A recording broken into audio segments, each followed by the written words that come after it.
అంతేకాదు కోయా ప్రవీణ్ కర్నూలు డిఐజీ గారు ఆయన ఏం మాట్లాడతాడండి? పక్క గ్రామానికి వెళ్ళి పత్తి వ్యాపారం ఏంటి అని అంటాడు. ఎన్నికల్లో మా నాయకులు పక్క గ్రామం వెళ్ళి ప్రచారం చేస్తే అక్కడ గొడవ జరిగితే అక్కడ మా వాళ్ళ మీద కొట్టి చంపడానికి ప్రయత్నం చేస్తే మా వాళ్ళు అన్నాడు పక్క గ్రామానికి వెళ్ళి పత్తి వ్యాపారం ఏంటని. నాకు అర్థం కాల. వైఎస్ఆర్ కాంగ్రెస్ పార్టీకి సంబంధించినటువంటి నాయకులు ఎన్నికలు జరుగుతున్నప్పుడు ఆ గ్రామానికి వెళ్ళి ప్రచారం చేస్తే తప్పెలా అవుతుందని అడుగుతా ఉన్నా. Who are you to question that? మీరు అక్కడ రక్షణ ఇవ్వాల్సినటువంటి బాధ్యత ఉంది, లా అండ్ ఆర్డర్ని కాపాడవలసినటువంటి బాధ్యత ఉంది. ఏం మాట్లాడతాడండి? పక్క గ్రామానికి వెళ్ళి పత్తి వ్యాపారం చేస్తే ఇలాంటి సంఘటనలే జరుగుతాయి. ఒకటి. రెండోది ఏమంటాడు? అసలు తలకాయలు తెగిపడిపోయాయి, మేము ఉండబట్టి తలకాయలు పగిలే వరకు ఆపాము. అంటే ఏంటి ఉద్దేశం? తలకాయలు పగిలే వరకు ఎలవ చేసి తలకాయలు లేపకోకుండా జాగ్రత్త చేశావా? ఇదేనా ఒక ఐపీఎస్ ఆఫీసర్ మాట్లాడవలసినటువంటి పని? ఇలాంటి తప్పుడు మాటలు మాట్లాడి చంద్రబాబు సంఖ కింద చేరి ఈ కోయా ప్రవీణ్ అనేటువంటి డిఐజీ ఐపీఎస్ ఆఫీసర్ ప్రవర్తిస్తూ ఉంటే ఇంకా లా అండ్ ఆర్డర్ ఏముంటుంది? అయ్యా కోయా ప్రవీణ్ గారు, మీరు కాకి బట్టలు వేసుకొని చంద్రబాబు కాళ్ళ పూజ చేయటానికి కాదు మీరున్నది. మీరు లా అండ్ ఆర్డర్ కాపాడటానికి, ఇలాంటి సంఘటనలు జరిగినప్పుడు తక్షణమే రియాక్ట్ కావడానికి మీకు ఆ హక్కులు ఉన్నాయి. మీరు అలా కారు. చంద్రబాబు నాయుడు గారు మోచేత నీళ్లు తాగేటటువంటి పరిస్థితికి మీరు దిగజారిపోయారు.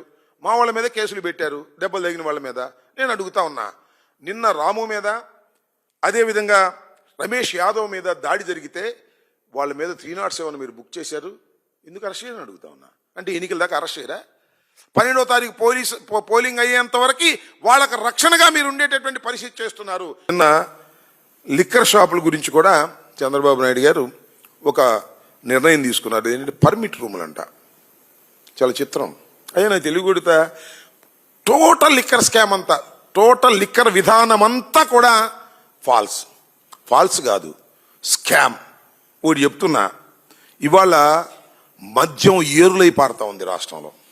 వైఎస్ఆర్ కాంగ్రెస్ పార్టీ అధికారంలోకి వచ్చిన తర్వాత మద్యాన్ని తగ్గించాలి, వాడకాన్ని తగ్గించాలి అనేటువంటి దృక్పథంతో ప్రభుత్వం పనిచేసింది. ప్రభుత్వం పనిచేయటమే కాదు, మొత్తం టోటల్గా ఉన్నటువంటి బెల్ట్ షాపులు మొత్తాన్ని రద్దు చేసేసింది. 4380 దుకాణాలు ప్రైవేట్ రంగంలో తెలుగుదేశం ప్రభుత్వంలో ఉన్నప్పుడు వాళ్ళ సిండికేట్ కైవసం చేసుకొని వాళ్లే నడుపుకుంటూ వాళ్లే దందాలు చేసుకుంటూ విపరీతంగా అమ్మాలనే ధోరణి నుంచి దాన్ని తగ్గించి వాటిని మొత్తం టోటల్గా 2014-19లో ఇన్ని షాపులుంటే షాపులు మొత్తాన్ని రద్దు చేశాం. ప్రభుత్వమే లిక్కర్ను అమ్మేటటువంటి కార్యక్రమం చేసేటటువంటి ఒక నూతనమైన పాలసీని తీసుకొచ్చారు. ఆరోగ్యానికి హానికరం లేని మందు ఇస్తున్నామని చెప్పి ఇవాళ దుష్ప్రచారం చేసేటటువంటి కార్యక్రమానికి ఇవాళ తెలుగుదేశం పార్టీ తెగబడిందని మనవి చేస్తున్నా. ఇవాళ నేను అడుగుతా ఉన్నా, మొత్తం రద్దు చేశాం మేము. సక్రమంగా నడిపినటువంటి వ్యాపారం దాని మీద ఇవాళ లిక్కర్ స్కాములను పెట్టి అందరినీ అరెస్ట్ చేయాలని ఒక దుర్బుద్ధితో మీరు ప్రవర్తన చేస్తూ ఉన్నారు.